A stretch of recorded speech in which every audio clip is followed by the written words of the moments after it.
सीताराम पांडे, उनका किस्सा अजब है और बहुत बहुत शानदार उनके कहानी है। अब इतने में तो एकदम गुस्सा ही गए पंडित दिलीप राम, कहीं तू बिल्कुल भ्रष्ट हो गए, तुहार बुद्धि खराब हो गई, तुहार मामा जोन है वो आई के तुम्हें कोई आज नहीं कहा सिखाई पढ़ाई दीस। तो अम्मा बहुत बिगड़ी, लेकिन फिर दिलीप रामो सब मिल के मान गए कि अच्छा जाओ। लेकिन फिर दुनिया भर शर्त वर्त रखी गए कि तू ई न करबो, ऊ न करबो, यस न करबो, कहूँ न जाबो, और बियाह तो बिल्कुल न करबो बहरे जाए के फौज में।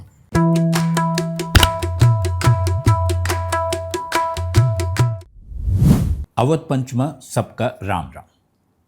अब अहीं तक हम सब जानन कि सीताराम पांडे आपन किताब लिखिन अवधि में, अंग्रेजी में ओकर उल्था भय और ओकर पूरी कहानी की कैसे किताब कहाँ कहाँ पहुँची। जोन अब एपिसोड है आज वाला, एमा देखा जाए कि काहे सीताराम पांडे डरान रहे, बादर से चिरौरी विनती करते रहे गांव से रवाना होए से पहले जब वो फौज में भर्ती हो जाते रहे, काहे कि उनके राह आसान बिल्कुल नहीं रही। सीताराम पांडे के जन्म 1797 में भय रहा और वह रहे तिलोई के रहे वाला। तिलोई पहले रायबरेली जिला में लागत रहा, बाद में वो अमेठी जिला में चला गए। तो अब वह तिलोई के बासिंदा सीताराम पांडे, उनका किस्सा अजब है और बहुत बहुत शानदार उनके कहानी है। उमा इतना एंगल है, इतनी चीज़ है कि ओका मने देखते रह जाए, बल्कि ओका इतिहास के मेर पढ़े कि साहित्य के मेर पढ़े, कैसो पढ़ो सीताराम पांडे यस दूसर कोनो मनई मिलब मुश्किल है। सीताराम पांडे बाबू के नाम रहा गंगादीन पांडे और उनके 400 बीघा ज़मीन रही, खेती करते रहे और एक आम के बाग रहा बहुत बड़ा। वह बगीवा में 400-500 आम के पेड़ रहे। तो सीताराम पांडे का चूँकि घरा वाले ज़्यादा पढ़ा लिखा नहीं रहे, लेकिन गंगादीन का ही लागत रहा कि सीताराम का पढ़ी लिख ले चाहिए। तो वह एक जने रहे जे पढ़ावत रहे। और ये बात हुए 1797 उनके जन्म है, तो और 5 साल बाद के किस्सा समझ लो कि 1802 में वह एक जने रहे पंडित दिलीप राम। तो उनके बाबू लेके गए सीताराम का वहीं सुपुर्द किहिन कि लियो पंडित दिलीप राम महाराज और इन्हें पढ़ाओ। तो दिलीप राम कुछ दिन उन्हें पढ़ाइन लिखाइन और कुछ ही दिन में सीताराम का लागेला कि वह अपने गुरु से ज़्यादा समझदार हो गए हैं। मने वह अपन यहाँ से वहाँ ठहरें और बतावें कि हम इतना पढ़ लिहन, हम ये पढ़ लिहन, वो पढ़ लिहन। तो उनका मन करता रहा कि एक दिन जाई के कह दें कि गुरुजी तुम्हें कुछ ज़्यादा आवत जात ना है, तुमसे ज़्यादा तो हम ही जानी थे। लेकिन वह कहीं नहीं डराते रहे, कहे कि सीताराम का मालूम रहा कि वह जाई के कह दे हैं गंगादीन से, और उसके बाद उन्हें संटी से जोन मार पड़ी ओके कोनो हिसाब न हुई। गंगादीन गिनबो न करिए कि कितनी संटी मारे। तो वह पढ़िन उनसे। अब एक दिन भयस कि वह पढ़ावत रहे देवासुर संग्राम के बारे में, देवासुर युद्ध। तो राक्षसन के और देवतावन के युद्ध होत रहा, ओकरे बारे में पढ़ावत रहे।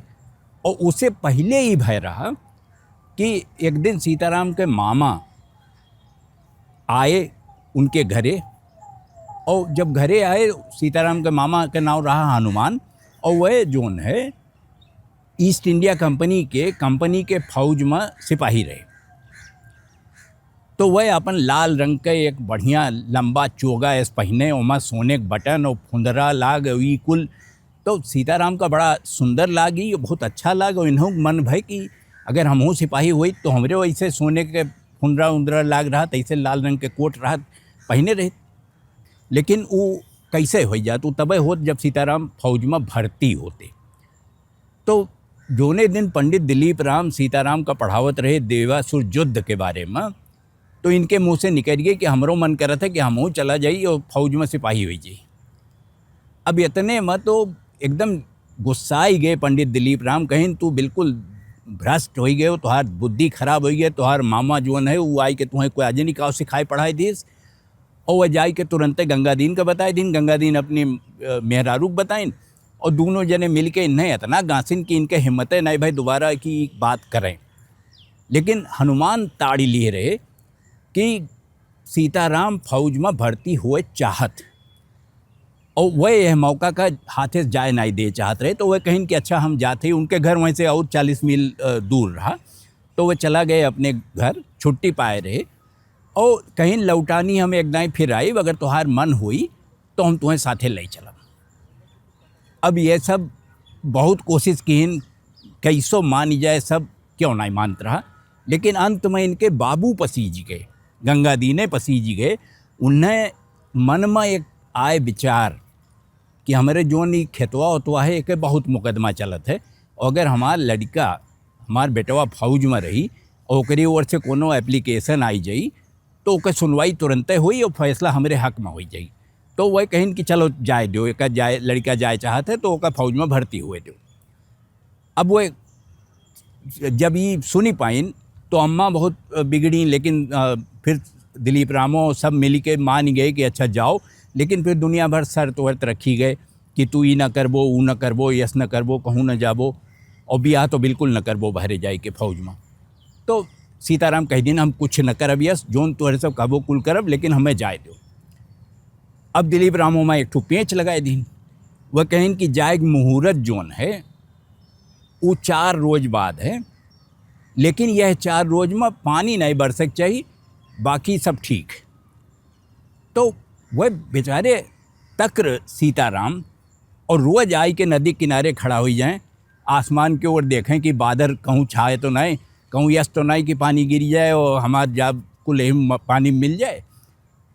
संजोग से 4 दिन, एक दिन बादल रहबो किया लेकिन बरसा नहीं।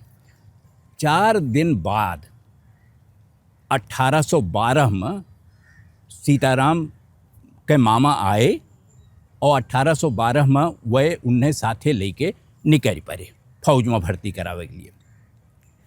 अब ओमा अम्मा कुछ कहीं तो नाए, अम्मा बिगड़ी रही उनके सीताराम के माई जोन रही, लेकिन वह मुहातो रही लड़का का, तो 6 मोहर सोना के या कपड़ा में बांध के उन्हें चुपचाप दे दी। तो वह 2 गठरी, 6 सोने के मोहर और कुछ और सामान लई के अपने मामा के साथे रवाना हो गए। अब आगे फौज में काव है ये हम बताइब, लेकिन इतना समझ लो कि सीताराम और उनके मामा कई यात्रा, और उनके मामा वैसे में रहे आगरा में तैनात, आगरा तक जाए के रहा।